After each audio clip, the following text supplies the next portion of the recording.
Assalamualaikum everybody, this is and brother. We come back here our YouTube channel KWA anglais. Our lesson of the day is mean love. Assalamualaikum mbokk yi ñi leen ci di leen sant bu baax. Tey nag leçon bi ni am mi ngi tudd love anglais moo naan love, français di wax amour, olof naan bëggeel.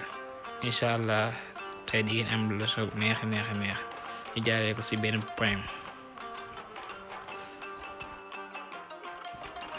My love, give me your hand.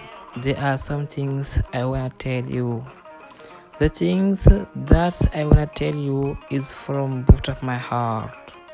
Everybody know it. Its name is love. I know, you know, never stop loving you, see in myself, never die. I love you like crazy. That's why I think of you from morning to night.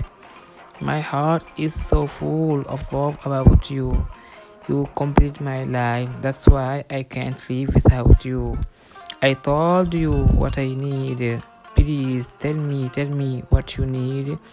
I'll give you all you need. Believe me, I never die. My love about you want to die. Will you give me your love? Will you give me your heart? Will you? Guys, thank you so much. Lii moo nekkoon suñu leçon di leen ñaan ngeen abonné bës ko notification bi pour que leçon bu dugg rek ngeen mën kaa seen inshallah.